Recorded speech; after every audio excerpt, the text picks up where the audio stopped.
नमस्कार. अडीचच्या बातमीपत्रात मी दीपाली केळकर आपलं स्वागत करते. सुरुवातीला एक नजर ठळक बातम्यांवर. शेतकऱ्यांना संपूर्ण कर्जमाफीच्या मागणीवरून विरोधकांचा विधान परिषदेत गदारोळ, कामकाज दिवसभरासाठी तहकूब. कर्जमाफीच्या मुद्द्यावरून विरोधकांचं सलग तिसऱ्या दिवशीही आंदोलन, विधानसभेच्या कामकाजावर बहिष्कार. मुंबईतल्या 1993च्या बॉम्बस्फोटांचा मुख्य आरोपी याकूब मेमनला 30 जुलैला फाशी देण्यासाठी टाडा न्यायालयाकडून वॉरंट जारी. कुशल मनुष्यबळाच्या निर्मितीसाठी राष्ट्रीय कौशल्य विकास अभियानाचं आज पंतप्रधानांच्या हस्ते उद्घाटन. मृत्यूदंडाची शिक्षा मिळालेल्या दोषींना मुक्त करण्याचे अधिकार राज्य सरकारांना नाहीत, सर्वोच्च न्यायालय. आणि चॅम्पियन्स लीगची T20 स्पर्धा त्वरित रद्द करण्याचा बीसीसीआयचा निर्णय. आणि आता सविस्तर वृत्त. शेतकऱ्यांची कर्जमाफी आणि गिरणी कामगारांना न्याय देण्याच्या मागणीवरून आजही विधानसभेत गदारोळ झाल्यानं सभागृहाचं कामकाज 2 वेळा तहकूब करण्यात आलं. शेवटी सरकारच्या भूमिकेचा निषेध करत काँग्रेस आणि राष्ट्रवादीच्या सदस्यांनी कामकाजावर बहिष्कार टाकला. आज सकाळी कामकाज सुरू होताच राष्ट्रवादीचे गटनेते जयंत पाटील यांनी गिरणी कामगारांच्या प्रश्नांवर मुद्दा उपस्थित केला. त्याला भाजपा सदस्यांनी आक्षेप घेत प्रत्यारोप केले. त्यामुळे गदारोळ झाल्यानं पहिल्यांदा 10 मिनिटांसाठी कामकाज तहकूब झालं. पुन्हा कामकाज सुरू झाल्यावर विरोधी पक्षनेते राधाकृष्ण विखे पाटील यांनी शेतकरी कर्जमाफीचा मुद्दा उपस्थित केला. अध्यक्षांनी त्याला परवानगी नाकारल्यावर पुन्हा गोंधळ झाला आणि कामकाज पुन्हा 10 मिनिटांसाठी तहकूब झालं. सभागृहात आपल्या विषयावर न्याय मिळत नसल्याच्या निषेधार्थ अखेर काँग्रेस राष्ट्रवादीच्या सदस्यांनी कामकाजावर दिवसभरासाठी बहिष्कार घालत सभात्याग केला, असं आमचे प्रतिनिधी नाना मेश्राम यांनी कळवलं आहे. ग्रामीण भागात असणाऱ्या पाणीपुरवठा समित्या बरखास्त करण्याचं पाणीपुरवठा मंत्री बबनराव लोणीकर यांनी आज विधानसभेत जाहीर केलं. प्रश्नोत्तराच्या तासादरम्यान ग्रामीण भागातल्या पाणीपुरवठा योजना बंद असणे, त्या योजनांच्या कामात भ्रष्टाचार, गैरव्यवहार असणे याबाबत चर्चा झाली. त्याला उत्तर देताना पाणीपुरवठा मंत्र्यांनी ही घोषणा केली. पुढील अधिवेशनापर्यंत या सर्व बाबींची चौकशी करून त्याचा अहवाल सादर करण्यात येईल, असंही त्यांनी स्पष्ट केलं. राज्यातल्या पतसंस्थांच्या कारभारावर नियंत्रण ठेवण्यासाठी नियामक मंडळाची स्थापना करण्यात येईल आणि त्या रिझर्व्ह बँकेच्या अखत्यारीत आणण्यासाठी देखील प्रयत्न करण्याचं आश्वासन सहकार राज्यमंत्री दादा भुसे यांनी यासंदर्भातल्या एका लक्षवेधी सूचनेच्या उत्तरात दिलं. ठेवीदारांना त्यांचे अडकलेले पैसे परत करण्यासाठी देखील उपाययोजना आखण्यात येत असल्याचं त्यांनी यावेळी स्पष्ट केलं. विधानसभेचं कामकाज सुरू असून महसूल मंत्री एकनाथ खडसे यांनी मांडलेल्या वाळू माफियांविरोधी विधेयकावर सध्या चर्चा सुरू आहे. शेतकऱ्यांना संपूर्ण कर्जमुक्ती मिळावी या मागणीवरून विधान परिषदेत आजही विरोधकांनी गदारोळ केला. त्यामुळे सभागृहाचं कामकाज आज दिवसभरासाठी तहकूब करण्यात आलं. यासंदर्भात विरोधी पक्षाच्या वतीनं सुनील तटकरे यांनी स्थगन प्रस्ताव मांडला. मुख्यमंत्र्यांची विश्वासार्हता पणाला लागली असून जनतेचा मुख्यमंत्र्यांवरचा विश्वास उडाला असल्याचं तटकरे यांनी स्थगन प्रस्ताव मांडताना सांगितलं. सरकारने या संदर्भातली भूमिका स्पष्ट करावी अशी मागणी करत सरकार कर्जमाफी करणार नाही तोपर्यंत कामकाज चालू देणार नाही असा इशारा त्यांनी दिला. तटकरे यांनी मांडलेल्या या प्रस्तावाला काँग्रेसचे शरद रणपिसे यांनी पाठिंबा देत सरकार संवेदनाहीन असल्याचा आरोप केला. शेतकऱ्यांना कर्जमुक्तीसह गिरणी कामगारांना लवकरात लवकर घरं द्यावी अशी मागणी त्यांनी यावेळी केली. कृषीमंत्री एकनाथ खडसे यांनी सरकारच्या वतीनं बाजू मांडण्याचा प्रयत्न केला, मात्र विरोधकांनी आक्रमक होत हौद्यात उतरून फलक झळकावत सरकारविरोधी घोषणा दिल्यानं प्रचंड गदारोळ झाला. त्यामुळे सभापती रामराजे नाईक निंबाळकर यांनी कामकाज 50 मिनिटांसाठी स्थगित केलं. त्यानंतरही गोंधळ कायम राहिल्यानं कामकाजात अनेकदा व्यत्यय आल्यानं कामकाज 2दा तहकूब होऊन नंतर दिवसभरासाठी स्थगित करण्यात आलं. त्यामुळे आजही प्रश्नोत्तराचा तास होऊ शकला नाही, असं आमच्या प्रतिनिधी सोनल चव्हाण यांनी कळवलं आहे. विधिमंडळाच्या आजच्या तिसऱ्या दिवशीही विरोधकांचं आंदोलन कायम आहे. शेतकऱ्यांच्या कर्जमाफीच्या प्रश्नावरून विधानसभेतल्या काँग्रेस आणि राष्ट्रवादी काँग्रेसच्या आमदारांनी कामकाजावर आजही बहिष्कार टाकला. विधिमंडळाच्या परिसरात टाळ वाजवत कर्जमाफी झालीच पाहिजे असं म्हणत सरकारविरोधी घोषणाबाजी केली. सभेचे विरोधी पक्षनेते राधाकृष्ण विखे पाटील, अजित पवार, छगन भुजबळ, दिलीप वळसे पाटील यांच्यासह सर्व विरोधक यात सहभागी झाले होते.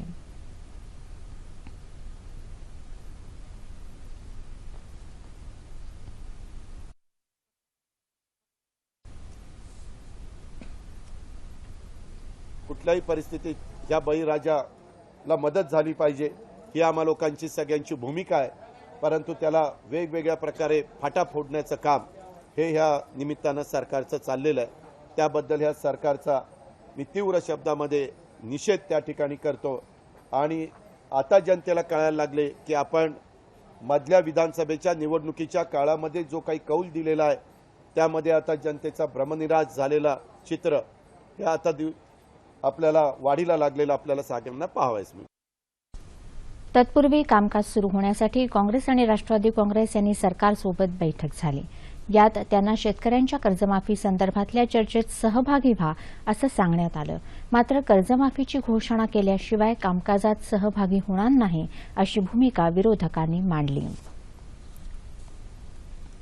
1993च्या मुंबई साखळी बॉम्बस्फोटातला मुख्य दोषी याकूब मेमनला 30 जुलैला फाशी देण्यासाठी मुंबई टाडा कोर्टानं वॉरंट जारी केला आहे। याकूबची दया याचिका राष्ट्रपतींनी याआधीच फेटाळली होती, तर 10 एप्रिललाही सर्वोच्च न्यायालयानं पुनर्विचार याचिका फेटाळली होती।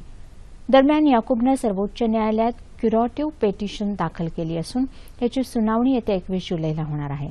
जर न्यायालयानं ही याचिका फेटाळली तर 30 जुलैला याकूबला फाशी देण्यात येईल। 2007मध्ये टाडा न्यायालयानं याकूबला फाशीची शिक्षा सुनावली होती। 1993च्या मुंबई साखळी बॉम्बस्फोटात 260 लोक मृत्युमुखी पडले होते आणि 700 जण जखमी झाले होते। याबाबत मुख्यमंत्र्यांनी भूमिका स्पष्ट केली।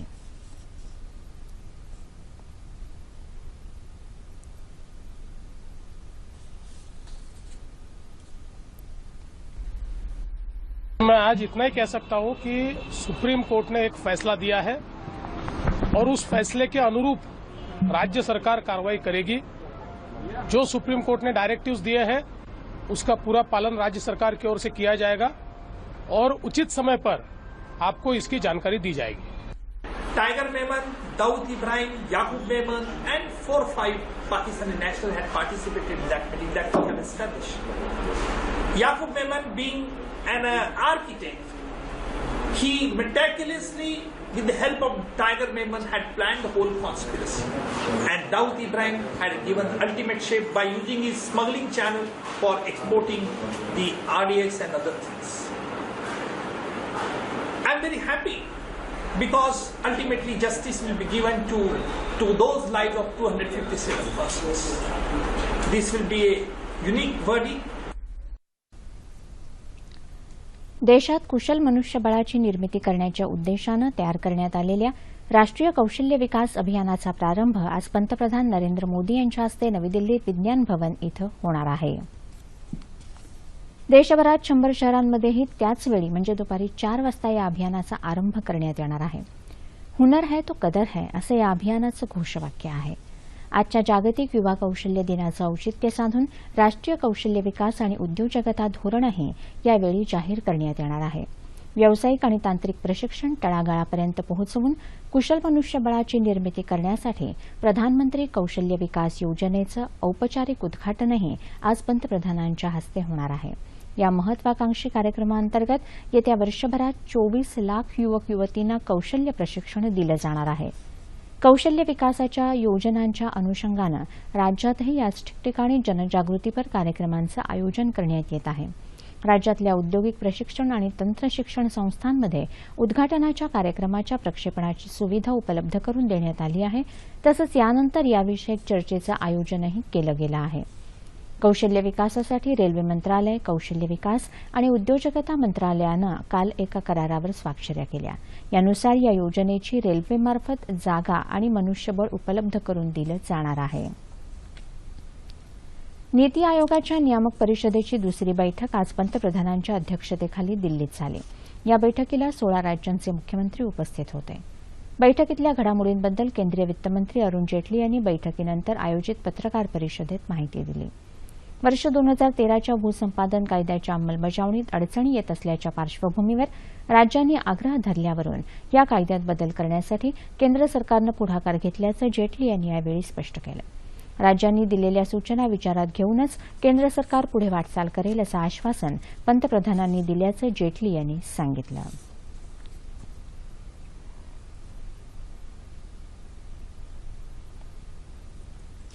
मृत्यूदंडाची शिक्षा झालेल्या दोषींना क्षमा देण्याचा किंवा मुक्त करण्याचा अधिकार राज्य सरकारांना नाही असा निर्वाळा आज सर्वोच्च न्यायालयानं दिला. सरन्यायाधीश H.L. दत्तू यांच्या अध्यक्षतेखालील पीठानं आज या मुद्द्यावर राज्य सरकारांच्या अधिकारांवर घालण्यात आलेले निर्बंध हटवण्यास नकार दिला. तामिळनाडू सरकारनं माजी पंतप्रधान राजीव गांधी यांच्या 7 मारेकऱ्यांची शिक्षा रद्द करण्याचा निर्णय दिला होता. या निर्णयाला सर्वोच्च न्यायालयात आव्हान देण्यात आलं आहे. या याचिकेवर सुनावणी दरम्यान न्यायालयानं आज हा निर्णय दिला. या प्रकरणी पुढची सुनावणी 21 जुलैला होणार आहे. आपला 6 दिवसांचा परदेश दौरा आटोपून मायदेशी परतल्यानंतर पंतप्रधान नरेंद्र मोदी यांनी केंद्रीय गृहमंत्री राजनाथ सिंग, वित्तमंत्री अरुण जेटली आणि भाजपाचे अध्यक्ष अमित शहा यांच्याबरोबर काल दिल्लीत बैठक घेतली. पक्ष आणि सरकारशी संबंधित मुद्द्यांवर या बैठकीत चर्चा झाल्याचं समजतं. तसंच व्यापम घोटाळ्यासह इतर वादग्रस्त मुद्द्यांचा या बैठकीत उहापोह झाला. दरम्यान राजनाथ सिंग यांनी काल रात्री पंतप्रधानांची भेट घेऊन भूसंपादन विधेयकाबाबत चर्चा केली. पंजाबमध्ये फिरोजपूर परिक्षेत्रात घुसखोरीचा प्रयत्न करणाऱ्यांवर काल रात्री सीमा सुरक्षा दलानं केलेल्या कारवाईत एक पाकिस्तानी घुसखोर ठार झाला, तर 2 जण पळून गेले. सीमा सुरक्षा दलाच्या पंजाब सीमेचे महानिरीक्षक अनिल पालीवाल यांनी ही माहिती दिली. काल रात्री हरभजन चौकीजवळ घुसखोरांच्या गटाच्या संशयास्पद हालचाली सुरू असल्याचं लक्षात येताच सीमा सुरक्षा दलानं त्या गटाला अडवायचा प्रयत्न केला. त्या गटानं गोळीबार सुरू केल्यावर दलानं त्याला चोख प्रत्युत्तर देत एका घुसखोराला कंठस्नान घातलं. ठार झालेल्या घुसखोराजवळ एक मोबाईल फोन आणि पाकिस्तानी सिम कार्ड मिळाल्याचंही पालीवाल यांनी सांगितलं.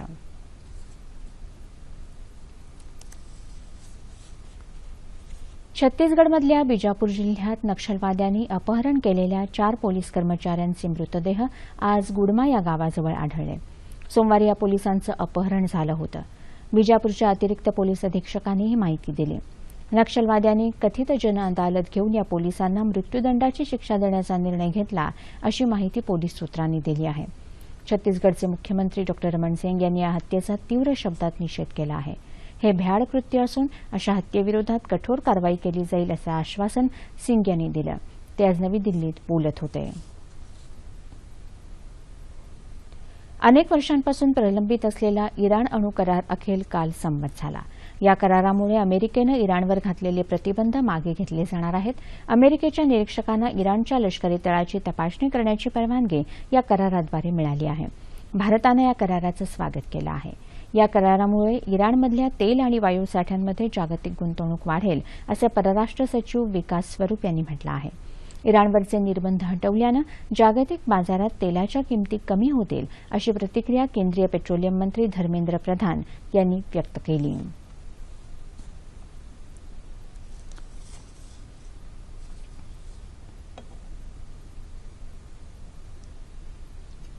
ग्रीसमधल्या आर्थिक संकटामुळे 29 जूनपासून तिथल्या सर्व बँका बंद आहेत. या पार्श्वभूमीवर आर्थिक संकटातून सावरण्यासाठी ग्रीसला 2018 पर्यंत 85 अब्ज युरोची अतिरिक्त मदत लागेल, असं मत आंतरराष्ट्रीय नाणेनिधीनं व्यक्त केलं. दिवाळखोर झालेल्या ग्रीसला युरोपीय समुदायानं याआधीच 3रं बेलआउट पॅकेज मंजूर केलं आहे. या पॅकेजच्या करारानुसार ग्रीसला कठोर आर्थिक सुधारणा राबवाव्या लागतील. आंतरराष्ट्रीय नाणेनिधीनं याआधी व्यक्त केलेल्या अंदाजापेक्षा अधिक मदत ग्रीसला आवश्यक असल्याचं आजच्या निवेदनातून स्पष्ट झालं आहे. आशियाई बाजारातल्या मजबूत पार्श्वभूमीवर गुंतवणूकदारांनी खरेदीवर भर दिल्यानं मुंबई शेअर बाजाराचा निर्देशांक आज सकाळी 214 अंकांनी वधारून 28,147 अंकांवर पोहोचला. राष्ट्रीय शेअर बाजाराचा निफ्टीही 61 अंकांनी वधारून 8,515 अंकावर पोहोचला. भांडवली वस्तू, वाहन उद्योग, धातू आणि बांधकाम व्यवसायाचे समभाग आज तेजीत होते. चलन बाजारात आज निर्यातक आणि बँकांनी डॉलर्सची विक्री केल्यानं डॉलरच्या तुलनेत रुपया 4 पैशांनी वधारला. रुपयाचं मूल्य आज प्रति डॉलर 63 रुपये 35 पैसे एवढं होतं. गेल्या वर्षीच्या तुलनेत ऑक्टोबर 2014 ते एप्रिल 2015 या काळात देशात एफडीआय अर्थात थेट परदेशी गुंतवणुकीत 48% वाढ झाली आहे.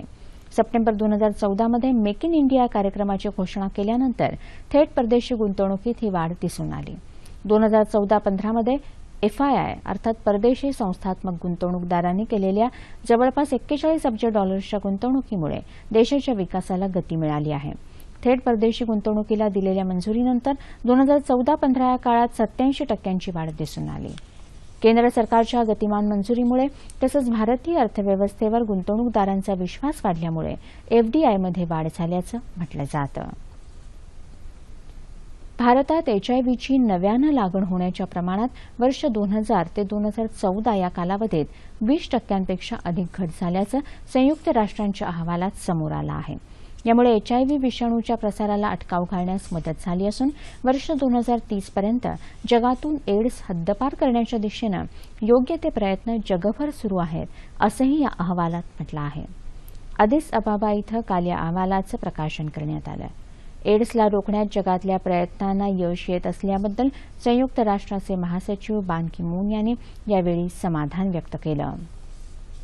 भारतात सरकारी धोरणांमध्ये तसंच बिगर सरकारी संस्थांच्या प्रयत्नांमध्येही समाजाला केंद्रस्थानी ठेवून समन्वयानं काम झाल्यामुळे भारतात एचआयव्ही प्रसाराला आळा घालता आला, असंही अहवालात म्हटलं आहे.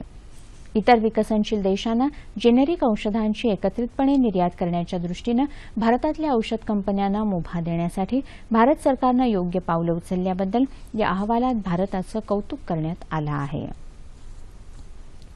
घरं आणि इतर प्रलंबित मागण्यांसाठी दत्ता इस्वलकर यांच्या नेतृत्वाखाली गिरणी कामगारांनी आज विधान भवनावर मोर्चा काढला. गिरणी कामगारांच्या प्रतिनिधी मंडळानं मुंबई भाजपाध्यक्ष आमदार आशिष शेलार यांच्या नेतृत्वाखाली काल मुख्यमंत्री देवेंद्र फडणवीस यांची भेट घेतली.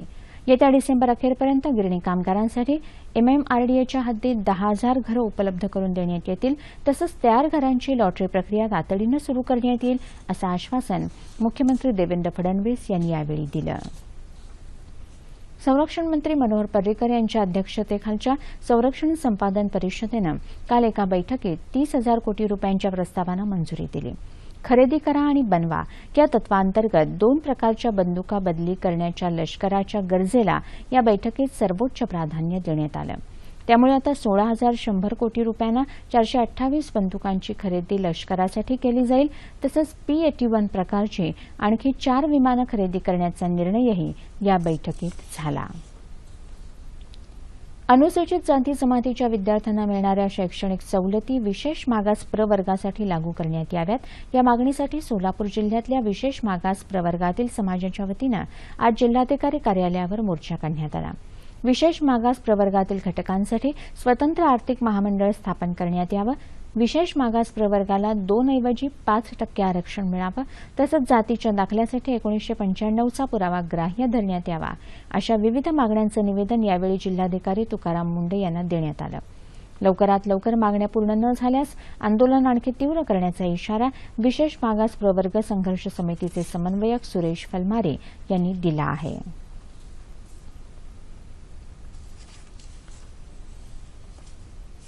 अमरावती विभागात गेल्या वर्षी पावसाअभावी झालेल्या नुकसानीच्या भरपाईसाठी शेतकऱ्यांना राज्य शासनाच्या महसूल आणि वन विभागानं 47 कोटी 94 लाख रुपये, तर यावर्षी गारपिटीमुळे झालेल्या नुकसान भरपाईसाठी अमरावती विभागाला 51 कोटी 94 लाख रुपयांचा निधी प्राप्त झाला आहे.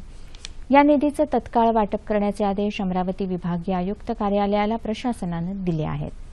तर अमरावती जिल्ह्याला राष्ट्रीय पीक विमा योजनेअंतर्गत शेतकऱ्यांच्या पिकाची नुकसान भरपाईसाठी 83 कोटी रुपयांचा निधी शासनानं दिला असून येत्या 3 दिवसात या निधीचं वाटप शेतकऱ्यांना करण्याचे निर्देश जिल्हाधिकारी किरण गित्ते यांनी जिल्ह्यातल्या सर्व बँकांना दिले आहेत. नुकसान भरपाईची रक्कम बँकातून घ्यावी असं आवाहनही जिल्हाधिकाऱ्यांनी शेतकऱ्यांना केलं आहे. 2014च्या खरीपामध्ये जे आपण 50% पेक्षा कमी पैसेवरील सर्व गावांमध्ये जाहीर केली होती. मार्चपर्यंत 241 कोटी वाटप आपल्या जिल्ह्यामध्ये शेतकऱ्यांना केलेलं आहे.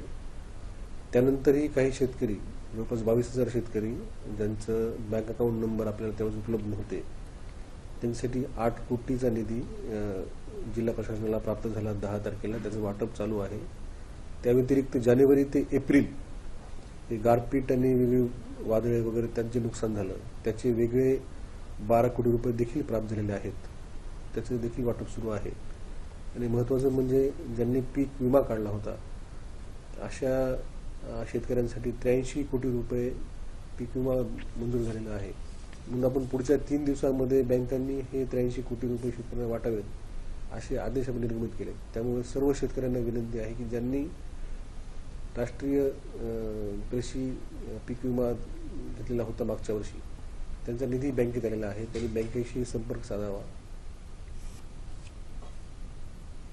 राष्ट्रीय फलोद्यान योजनेचा लाभ घेत पुणे जिल्ह्यातल्या नंदकुमार कोंडे या शेतकऱ्यानं गुलाब शेतीच्या माध्यमातून आर्थिक प्रगती साधत एक नवा आदर्श निर्माण केला आहे.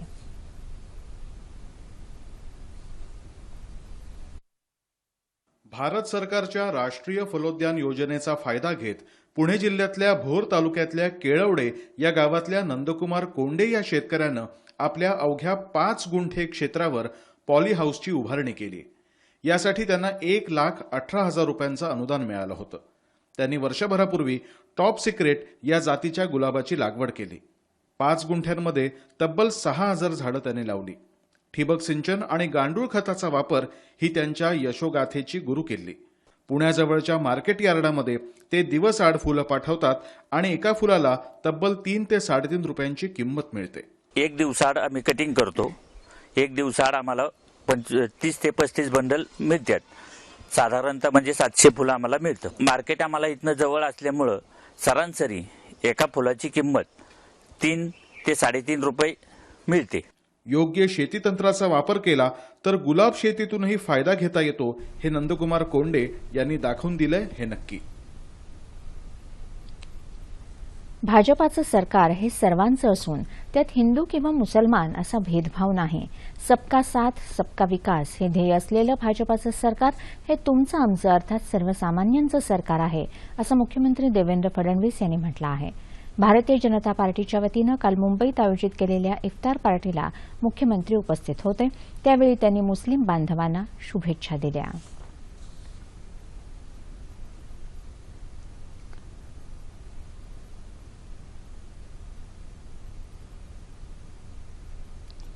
सर्वधर्मियांनी एकोप्यानं राहावं आणि देशात सामाजिक सलोखा वाढावा यासाठी संत आणि समाजसुधारक यांनी आयुष्य वेचलं. ही शिकवण आत्मसात करत सामाजिक भान जपत सोलापूर जिल्ह्यातल्या मोहोळ तालुक्यात वसलेलं कोन्हेरी हे गाव पिढ्यानपिढ्या हिंदू मुस्लिम एकता जपण्याचं काम करत आहे. जवळपास 3,500 लोकवस्ती असलेल्या या गावाचं ग्रामदैवत आहे सात सय्यद पीर साहेब. रमजानच्या या पवित्र महिन्यात या गावातले हिंदू बांधव मुस्लिम बांधवांसमवेत रोजा धरतात आणि ग्रामदेवतेची पूजा करतात. कोणताही कायदा न करता कोन्हेरी गावात जो सामाजिक सलोखा जपला जात आहे याचा आदर्श साऱ्यांनीच ठेवल्यास समाजात धार्मिक तेढ निर्माण होणार नाही. डिजिटल इंडिया मोहिमेचा एक भाग म्हणून नेहरू विज्ञान केंद्राच्या वतीनं ग्रामीण भागातल्या विद्यार्थ्यांसाठी फिरत्या विज्ञान प्रदर्शनाचं आयोजन केलं आहे. मुंबई आयआयटीच्या टेकफेस्टच्या सहकार्यानं सर्वांसाठी इंटरनेट अशी मध्यवर्ती संकल्पना ठेवून हे प्रदर्शन तयार केलं आहे.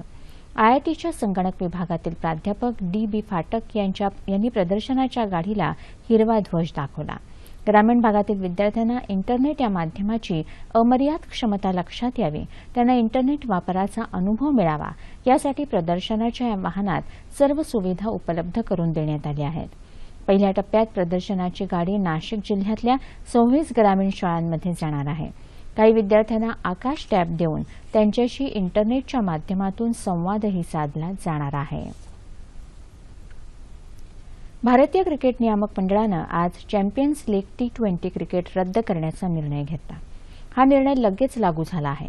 या स्पर्धांना पुरेशी लोकप्रियता मिळाली नसल्यानं स्पर्धा रद्द करण्याचा निर्णय आज झालेल्या नियामक परिषदेच्या बैठकीत एकमुखानं घेतला गेल्याचं बीसीसीआयचे सचिव अनुराग ठाकूर यांनी बातमीदारांना सांगितलं. या स्पर्धेत भारत, दक्षिण आफ्रिका आणि ऑस्ट्रेलियाचे खेळाडू सहभागी होते. येत्या सप्टेंबर आणि ऑक्टोबर महिन्यात नियोजित असलेली ही स्पर्धा आता होणार नाही. विद्यार्थ्यांना क्रीडा क्षेत्रात नैपुण्य संपादन करता यावं यासाठी शाळा महाविद्यालयातल्या क्रीडा शिक्षक आणि प्राध्यापकांनी विशेष प्रयत्न करावेत अशी अपेक्षा काँग्रेसचे प्रदेशाध्यक्ष खासदार अशोक चव्हाण यांनी व्यक्त केली आहे. ते काल नांदेड इथं मराठवाड्यातल्या पहिल्या अद्ययावत बहुउद्देशीय क्रीडा संकुलाच्या उद्घाटन प्रसंगी बोलत होते.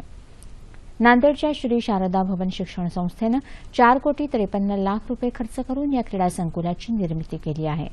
पुण्याच्या भारती विद्यापीठाच्या सहकार्यानं नांदेडमध्ये क्रीडा सुविधा उभारण्यासाठी प्रयत्न करण्याचं आश्वासन यावेळी चव्हाण यांनी दिलं. दिवंगत नेते शंकरराव चव्हाण जयंतीनिमित्त आयोजित राज्यस्तरीय बॅडमिंटन स्पर्धेचं उद्घाटनही यावेळी चव्हाण यांच्या हस्ते झालं. या कार्यक्रमाला स्वामी रामानंद तीर्थ मराठवाडा विद्यापीठाचे कुलगुरू डॉ. पंडित विद्यासागर, आमदार अमिता चव्हाण आदी मान्यवर उपस्थित होते. आणि आता हवामान वृत्त. येत्या 24 तासात कोकणात बऱ्याच ठिकाणी तर मध्य महाराष्ट्र, मराठवाडा आणि विदर्भात तुरळक ठिकाणी पाऊस पडण्याची शक्यता हवामान विभागानं वर्तवली आहे. आणि शेवटी ठळक बातम्या पुन्हा एकदा. शेतकऱ्यांना संपूर्ण कर्जमाफीच्या मागणीवरून विरोधकांचा विधान परिषदेत गदारोळ, कामकाज दिवसभरासाठी तहकूब. कर्जमाफीच्या मुद्द्यावरून विरोधकांचं सलग तिसऱ्या दिवशीही आंदोलन, विधानसभेच्या कामकाजावर बहिष्कार. मुंबईतल्या 1993च्या बॉम्बस्फोटांचा मुख्य आरोपी याकूब मेमनला 30 जुलैला फाशी देण्यासाठी टाडा न्यायालयाकडून वॉरंट जारी. कुशल मनुष्यबळाच्या निर्मितीसाठी राष्ट्रीय कौशल्य विकास अभियानाचं आज पंतप्रधानांच्या हस्ते उद्घाटन. मृत्यूदंडाची शिक्षा मिळालेल्या दोषींना मुक्त करण्याचे अधिकार राज्य सरकारांना नाहीत, सर्वोच्च न्यायालय. आणि चॅम्पियन्स लीगची T20 स्पर्धा त्वरित रद्द करण्याचा BCCIचा निर्णय. याबरोबरच हे बातमीपत्र संपलं. पुन्हा भेटूया संध्याकाळी 5 वाजता सह्याद्री वाहिनीवर. नमस्कार.